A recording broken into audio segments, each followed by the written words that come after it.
ensemble pour parler du shutdown aux États-Unis. Ce système qui nous paraît un peu incroyable ici en France. Quand on n'a pas d'accord politique sur le budget, on ferme l'administration. Les gouvernements sautent.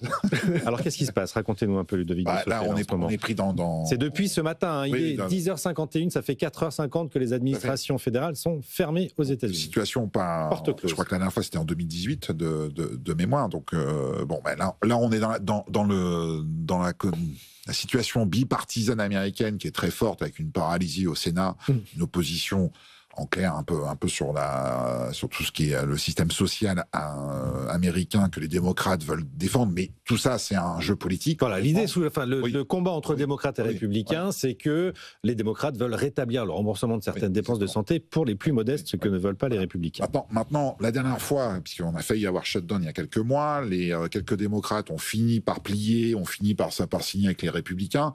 Ils se sont fait taper quand même sur les doigts assez sévèrement par leur camp. Donc là, il y a une position dure qui est prise par les démocrates pour aller jusqu'au blocage et jusqu'au bras de fer avec Trump. Alors, est-ce que ça va durer, le record c'est 35 jours, est-ce que ça va durer plus de 30-35 jours? Maintenant, c'est l'impact réel dans l'économie. Et alors, la différence peut-être par rapport au shutdown précédent, et c'est peut-être ça qu'il fallait creuser, là, aujourd'hui, ça concerne à peu près ce shutdown potentiellement 750 000 fonctionnaires aux États-Unis. Ça va pas s'éteindre du jour au lendemain, il y a des choses qui vont être préservées, il va toujours avoir des contrôleurs aériens, parce que ça sera un peu compliqué sinon. Mais après, restez chez vous, surtout c'est pas le moment. Mais il y a une spécificité qui est pas vue et qui me semble importante sur ce shutdown, c'est que ça rejoint un autre mouvement qui lui a été initié par Elon Musk avec le Doge. Là, à partir d'aujourd'hui, il y a le départ de 150 000 fonctionnaires en retraite négociée qui étaient prévus. À la NASA, à la météo, dans les institutions.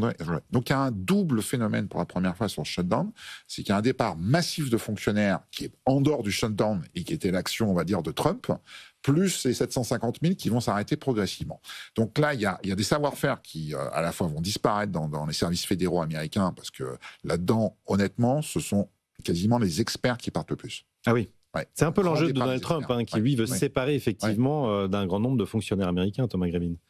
Oui, c'est tout à fait, mais en fait, il arrive à lier, c'est un peu le chantage que fait Donald Trump, c'est qu'il dit très bien, vous voulez pas faire de deal, je vais en profiter pour virer une partie des fonctionnaires et ce sera de votre faute, quoi. Donc il le dit assez ouvertement avec des propos aussi un peu abracadabrantesques qu'il a tenus hier aussi. Bon, il mélange un peu beaucoup de choses dans ses discours, mais ce qui me semble, c'est que malgré tout, si j'étais démocrate, je ferais attention, parce qu'on a bien vu que Donald Trump il aime ses bras de fer, et les Européens sont bien placés pour le savoir. En général, il est prêt à beaucoup de choses pour gagner ses bras de fer. Donc, de nouveau, on disait la même chose quand on parlait du bras de fer commercial. Si vous n'êtes pas capable d'aller jusqu'au bout et de montrer les muscles, c'est très dangereux de faire un bras de fer face à Donald Trump, quoi. Donc là, on sort un peu de la question économique, mais on voit bien que aussi bien sur le terrain international, géopolitique, les règles du commerce international, c'est le rapport de force qui prime. C'est le rapport de force, et on voit aussi de façon caricaturale aux États-Unis que Donald Trump met ce rapport de force sur la scène politique américaine. Et on peut penser que les mêmes causes vont produire, malheureusement, on peut dire, les mêmes effets, quoi. Ça a des conséquences budgétaires, un shutdown? Oui, parce que donc effectivement, c'est très rigolo, puis c'est très américain, il y a un petit côté film américain. Donc ce shutdown découle du fait qu'il y a un plafond de la dette publique aux États-Unis. Et donc, c'est automatique. Il y a un compteur de la dette publique qui, quand il arrive au plafond, qui est réajusté périodiquement, tout s'arrête. Et donc, voilà, il faut bien voir. Donc, je ne pense pas que ça concerne les écoles, mais les administrations sont réellement fermées du jour au lendemain. Donc, aujourd'hui, voilà, vous voulez aller... Parce que, donc, je rappelle aussi qu'il y a une sécurité sociale aux États-Unis. Il ne faut quand même pas... qui est loin d'être négligeable. Mais donc, vous allez à l'équivalent de la caisse d'allocation familiale. Aujourd'hui, c'est fermé. Donc, évidemment, ça diminue tout un tas de dépenses. Et à ce qui se passe à chaque fois. Donc, il y a des compromis politiques qui sont passés. Je rappelle, on le sait, mais que notamment Donald Trump est en train d'exploser le déficit budgétaire de façon complètement folle. Alors, les États-Unis, sont totalement à part. Ça fait 30 ans qu'on nous explique que le dollar va se casser la figure, ça n'arrive jamais. Mais il essaie de le rétablir quand même. C'est pour ça qu'il fait ses barrières douanières. C'est vrai. C'est pour mais les démocrates ont quand même alerté que, je ne sais plus, les 1000 milliards de baisse d'impôts qui s'ajoutent à celles qu'il avait déjà décidées la fois d'avant, la dette publique, le déficit public américain deviennent complètement complètement fou. Le déficit atteint les 1000 milliards aux États-Unis. Oui, c'est ça. 1000 milliards de dollars de déficit en un an. Exactement, chaque année.